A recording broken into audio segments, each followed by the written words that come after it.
បាទឥឡូវនេះសូមចូលដល់កម្មវិធីសំណួរចម្លើយបន្តិចមកក្រែងលោខ្ញុំអាចឆ្លើយបានខ្លះខ្ញុំនឹងឆ្លើយណាចែករំលែកចំណេះដឹងបន្ថែមទៀតបុណ្យយ៉ានមុនគេបុណ្យយ៉ានក្រោមគេចាំឡើងទៅលើបាទអញ្ចឹងសួរក្រោយគេមានសំណាងមុនគេហ្នឹងដូចឆ្នោតអញ្ចឹងណាដូចឆ្នោតអញ្ចឹងបុណ្យយ៉ានគាត់សួរថាជំរាបសួរលោកកឹមសេងខ្ញុំមានសំណួរតើពលរដ្ឋខ្មែរមិនមែនស្ថាប័នរដ្ឋអាចប្តឹងទៅតុលាការយុត្តិធម៌ ICC ឬ ICJ បានឬទេដូចជាបងប្អូនពេជ្រជានិស្សិតសាលាយោធានៅសហរដ្ឋអាមេរិកប្រមូលមេដាយពីជនរួមជាតិខ្មែរដើម្បីដាក់ពាក្យប្តឹងខ្ញុំនិយាយត្រង់ខ្ញុំអត់មានជំនាញខាងហ្នឹងដែរណាខ្ញុំក៏អត់បានអានច្រើនដែរពីរឿងហ្នឹងប៉ុន្តែខ្ញុំសូមផ្អែកទៅលើសេចក្តីរាយការណ៍ក្នុងពេលកន្លងមករបស់ខ្ញុំគឺមានអាចមានសិទ្ធិដាក់ដែរមានអាចសិទ្ធិដែរប៉ុន្តែខ្ញុំឃើញសេចក្តីរាយការណ៍ហ្នឹងគឺបងអូនពេជ្រគាត់មូនគាត់យកមាត្រាដូច15អីហ្នឹងបាទយកមកធ្វើជាឯកសារយោងក្នុងការដាក់ប្តឹងហ្នឹងបាទអញ្ចឹងដូច្នេះផ្អែកទៅលើបទពិសោធន៍នៃសេចក្តីរាយការណ៍របស់ខ្ញុំកន្លងមកគឺអាចណាអង្គការសង្គមស៊ីវិលប្រមូលគ្នាមកអាចនឹងចងក្រងនៅចាំបានទេពេលមុននោះមានក្រុម CAA Cambodian American Alliance ណាគាត់លោកទូវិបុលមកលោកជាអ្នកដឹកនាំកិច្ចការហ្នឹងគឺប្តឹងរដ្ឋាភិបាលកម្ពុជាពាក់ព័ន្ធនឹងការរំលោភសិទ្ធិមនុស្សរឿងដីធ្លីនៅចាំបាននេះកាលហ្នឹងមេធាវី Roger ខ្ញុំបានសម្ភាសមេធាវីនឹងដែរអញ្ចឹងហើយក៏សំណុំរឿងហ្នឹងកាលហ្នឹងយកពលរដ្ឋកម្ពុជារងគ្រោះដោយរឿងដីធ្លីហ្នឹងប្រហែលជាគាត់ថា7សែននាក់ខ្ញុំក៏បានធ្វើសេចក្តីរាយការណ៍ច្រើនហើយដាក់ទៅខាងតុលាការ ICC ច្រើនជាងណាបាទមានដែរដាក់ទៅអញ្ចឹងគឺអាចដាក់ទៅបានដែរក៏ប៉ុន្តែអ្វីដែលជាសំណួរហើយនឹងចម្លើយដែលសំខាន់ត្រង់នេះទេต้องថាតើតុលាការនឹងគាត់យកមកចាត់ការបានកម្រិតណាទី1ណាចាត់ការបានកម្រិតណាគឺដោយសារតែតុលាការនឹងគាត់អត់សូវមានអ្នកធ្វើការច្រើនបាទគាត់ក៏ខ្វះបុគ្គលិកដែរអញ្ចឹងគាត់ទៅអង់គ្លេសគេថា pick and choose បាទគាត់ទៅសម្រេចជ្រើសរើសថាតើសំណុំរឿងណាដែលមានអតិភិបខ្លាំងដែលគាត់អាចនឹងចាត់ការបាទគាត់អាចចាត់ការទៅតាមស្ថានភាពជាក់ស្ដែងអញ្ចឹងណាហ្នឹងរឿងទី1ហើយរឿងទី2ដូចជាក្នុងករណីដែលខាង CAA គាត់ប្តឹងលើមុនហ្នឹងគឺគេបានចាត់ការដែរក៏ប៉ុន្តែក្រោយមកដោយសារតែអតិភិបផងដោយសារតែមានខ្ញុំចាំមិនច្បាស់ដែរខ្ញុំខាងរាយការណ៍យូរពីរឿងហ្នឹងដូចជាមិនគ្រប់ទម្ងន់ដែលធៀបនឹងសំណុំរឿងផ្សេងបាទដូចជាធៀបនឹងសំណុំរឿងផ្សេងភាពចាំបាច់ធ្ងន់ធ្ងរហ្នឹងសំណុំរឿងប្រទេសផ្សេងដូចជាធ្ងន់ធ្ងរជាងអញ្ចឹងដូច្នេះការចាត់ការរបស់គេហ្នឹងគឺបើតាមខ្ញុំចាំដូចជាមិនដូចជានៅកាំងចោលហ្នឹងមិនដូចជាគេមិនច្រានចោលឬក៏មិនគឺនៅដូចជានៅកាំងចោលណាខ្ញុំចង់ភ្លេចកន្លែងហ្នឹងដែរបើខ្ញុំទៅមើលសេចក្តីរាយការណ៍កន្លងមកឡើងវិញគឺអញ្ចឹងបានន័យថាជាសរុបមកវិញគឺដើម្បីកុំឲ្យមានការស្មុគស្មាញច្រើនខ្ញុំនិយាយទៅជូននាទីហោផងមានការស្មុគស្មាញច្រើនគឺចម្លើយសាមញ្ញគឺអាចដាក់បានដែរមិនចាំបាច់តែរដ្ឋាភិបាលទេគឺប្រមូលផ្ដុំដោយបុគ្គលដែលចង់ជាពលរដ្ឋមួយអាចដាក់បានដែរណានឹងអាចដាក់បានដែរតែរឿងដាក់អ្នកណាក៏អាចដាក់បានដែរសំខាន់ត្រង់ថាតើគេមានពេលគេឲ្យដើម្បីមកចាត់ការឬអត់ទំហំហ្នឹងគឺយ៉ាងម៉េចបាទទម្ងន់បានច្រើនឬមិនច្រើនយ៉ាងម៉េចហ្នឹងគឺអាស្រ័យទៅលើខាងតុលាការដោយសារតុលាការគាត់ក៏មានសំណុំរឿងប្រទេសផ្សេងទៀតគេប្តឹងដែរអញ្ចឹងណាបាទហើយចំណុចទី3គឺថាតើពេលដែលគេបើសិនជួបបីគេយកមកចាត់ការក៏ដោយថាតើគាត់អាចប្រមូលផុសតាងបានប៉ុណ្ណាដើម្បីឲ្យតុលាការគេជឿជាក់បានពីព្រោះពេលហ្នឹងគេត្រូវមានមើលផុសតាងគេបានគេមើលថាអូគ្រប់គ្រាន់ដែលអាចគេបើកការស៊ើបអង្កេតបន្តទៀតដែរអញ្ចឹងដំបូងត្រូវដាក់ឯកសារអីឲ្យគេដើម្បីឲ្យយល់ថាមានទម្ងន់គ្រប់គ្រាន់ដើម្បីគេបើកការស៊ើបអង្កេតបន្តណាហ្នឹងគឺឲ្យសួរឲ្យច្បាស់លាស់ថាមេត្រាប្រមាណខ្ញុំអត់បានដឹងទេខ្ញុំផ្អែកទៅលើសេចក្តីរាយការណ៍កន្លងមករបស់ខ្ញុំទេណាលោកប៊ុនយ៉ានបាទសូមអរគុណសុផាណាសួរថាបងសូមជួយផ្ដល់ទស្សនៈផ្ទាល់ខ្លួនតើវិស័យអប់រំរបស់កម្ពុជាគួរតែផ្ដោតលើជំនាញសំខាន់អ្វីខ្លះដើម្បីឲ្យយុវជនគ្រប់ជំនាន់អាចជួយប្រទេសឲ្យបានរីកចម្រើន ឲ្យស្របជាមួយនឹងវិវឌ្ឍនាការរបស់សកលលោកនាពេលបច្ចុប្បន្នខ្ញុំអាចឆ្លើយបានយ៉ាងរហ័សតែម្ដងកន្លែងហ្នឹងគឺខ្ញុំសូមនិយាយត្រង់បាទដល់និយាយចឹងមុននឹងឆ្លើយលោកសុផាណាគឺនៅអរគុណសុផាណាបានសួរហ្នឹងសូមទៅមើល page Facebook របស់ខ្ញុំហើយខាងស្ថានទូតសហរដ្ឋអាមេរិកណាបានប្រកាសឲ្យលោកគ្រូអ្នកគ្រូណាដែលមានជំនាញខាងផ្ដល់ប្រឹក្សាឲ្យបងប្អូនក្មួយៗដែលរកអាហារូបករណ៍ទៅចាំស្ដាប់ដូចជានៅថ្ងៃទី25មើលថ្ងៃ25មើលសូមខ្ញុំចូលទៅ Facebook មួយផ្លែតរបស់ខ្ញុំមួយផ្លែតគឺខ្ញុំបាន share ពីខាងស្ថានទូតហើយខ្ញុំចង់ជម្រាបជូនតាំងពីព្រឹកមិញប៉ុន្តែខ្ញុំមិនបានបាទខ្ញុំសូមអានបន្តិចសិនណាខ្ញុំអានថាគឺខាងស្ថានទូតក៏ថាសម្រាប់អ្នកផ្ដល់ប្រឹក្សាផ្នែកអប់រំនិងគ្រូបង្រៀនទាំងអស់នៅភ្នំពេញសូមចូលរួមក្នុងសន្និសីទនៃអ្នកផ្ដល់ប្រឹក្សាស្ដីពីការអប់រំនៅសហរដ្ឋអាមេរិកនៅថ្ងៃទី24ខែវិច្ឆិកាឆ្នាំ2025ពីម៉ោង3រសៀលដល់ម៉ោង5រសៀល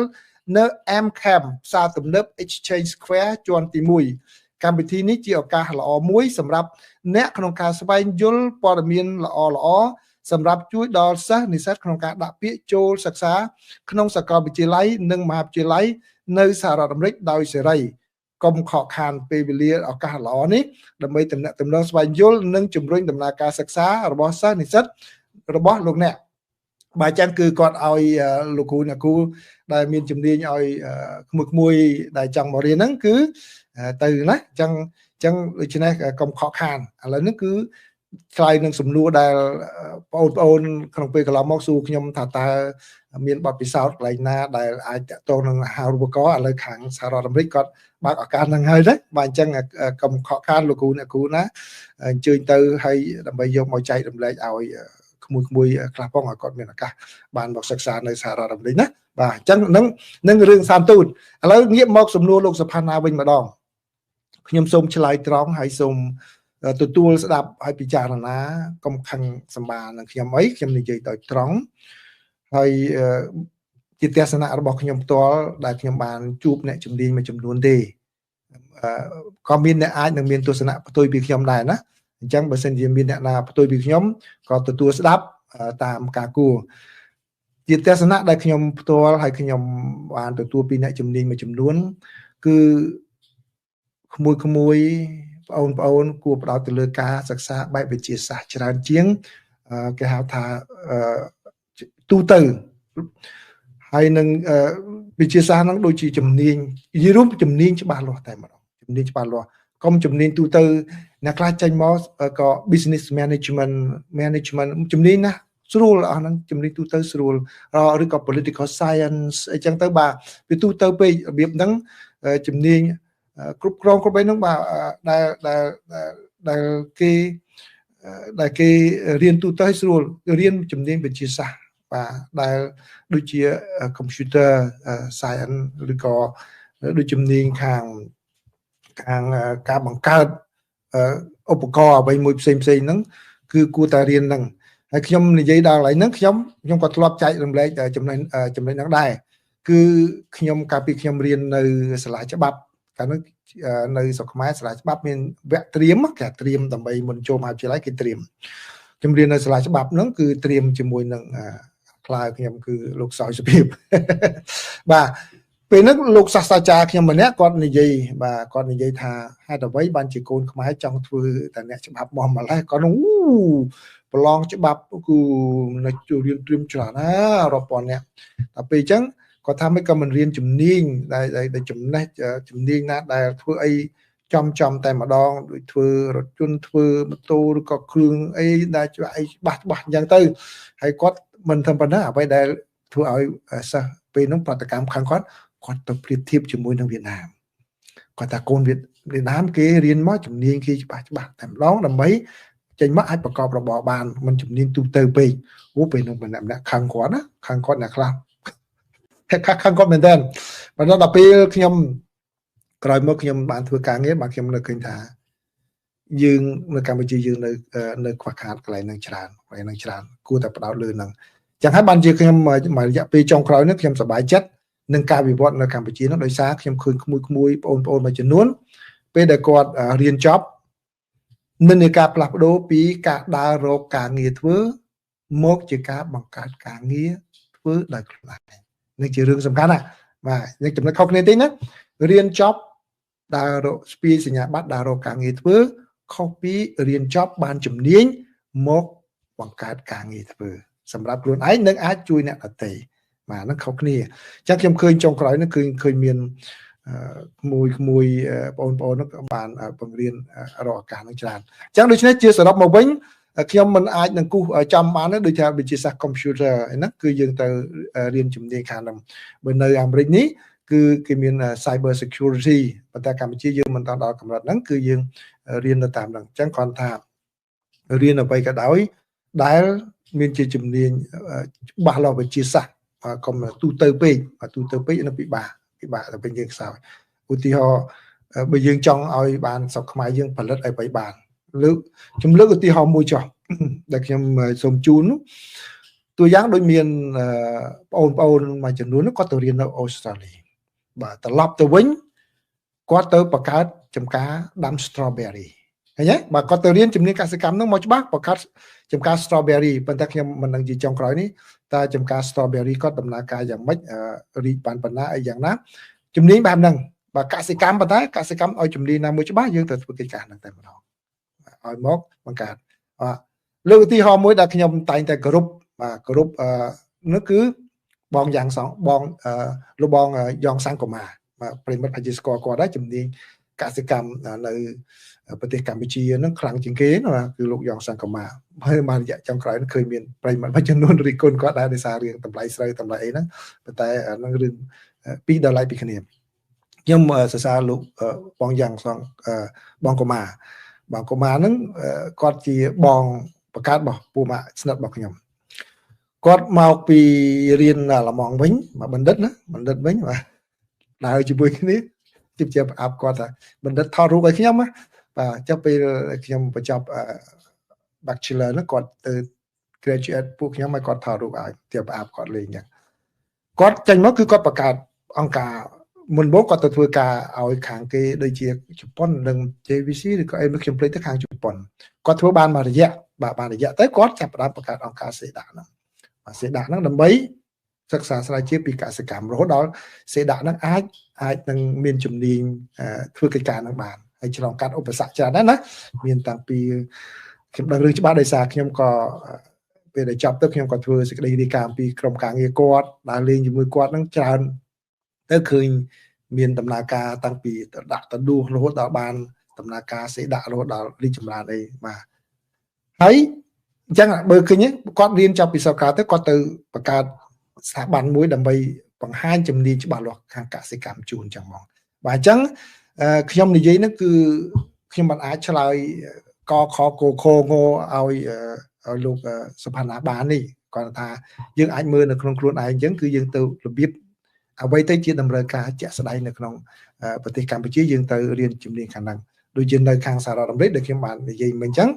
គឺជំនាញខាង IT cyber security គេត្រូវការខ្លាំងបាទច្បាស់លាស់តែម្ដងហើយអ្នកខ្លះគេរៀនជំនាញខាងគ្រឿងចក្រខាងអីទៀតគេរៀនខាងហ្នឹងពីព្រោះអីនៅអាមេរិកនេះគឺនិយាយអំពីការសិក្សាគឺមានអ្នកខ្លះកូនអាមេរិកខាងសខ្លះគាត់រៀនចប់ high school គាត់ទៅធ្វើការតែម្ដងគាត់ឲ្យបានទៅរៀនបន្ថែមបំពេញបន្ថែមទៅតាមជំនាញដែលគាត់ចូលចិត្តជាងអ្នកខ្លះក៏មានអ្នកខ្លះទៅរៀនចោល2ឆ្នាំចោលអត់ដឹងថាចង់ធ្វើអីចេះតាមគេទៅក៏បោះចោលទៅរៀនអ្វីថ្មីផ្សេងទៀតក៏មានដែរអញ្ចឹងដូច្នេះត្រូវកំណត់អញ្ចឹងបាទកំណត់អញ្ចឹងឥឡូវហ្នឹងបើសិនជាក្នុងបរិបទនៅក្នុងប្រទេសកម្ពុជាខ្ញុំនិយាយទៅឧទាហរណ៍អញ្ចឹងអ្វីក៏ដោយតម្រូវការវាផ្លាស់ប្ដូរដូចជាក្នុងបរិបទនៅក្នុងប្រទេសកម្ពុជាអញ្ចឹងឥឡូវនេះយើងកំពុងតែពង្រឹងផលិតផលក្នុងស្រុកអញ្ចឹងដូច្នេះបើកាលណាយើងរៀនជំនាញអ្វីមួយទៅឲ្យចំនៅក្នុងការផលិតផលហ្នឹងដែលអាចយើងចេញមកយើងផលិតផលបានអានេះបំរើនៅក្នុងស្រុកហ្នឹងបានក្នុងពេលដែលយើងកំពុងត្រូវការបាទអញ្ចឹងសុផាណាខ្ញុំឆ្លើយហ្នឹងគឺអង់គ្លេសគេថា almost all over the place នេះបន្តិចផងដែរប៉ុន្តែឲ្យខ្ញុំជាក់ច្បាស់មែនតើគឺមិនអាចនឹងបានទេពីព្រោះខ្ញុំក៏មិនបានយល់ដឹងពីទីផ្សារនៅក្នុងប្រទេសកម្ពុជាដែរ ចឹងសូមអរគុណណាអរគុណចឹងសូមឆ្លើយតែសំណួរពីរនឹងទេបាទសំណួរផ្សេងទៀតអរគុណដែលបានចោទសួរហើយខ្ញុំមិនអាចឆ្លើយទាំងអស់បានបាទចឹងសូមអរគុណសូមជម្រាបលា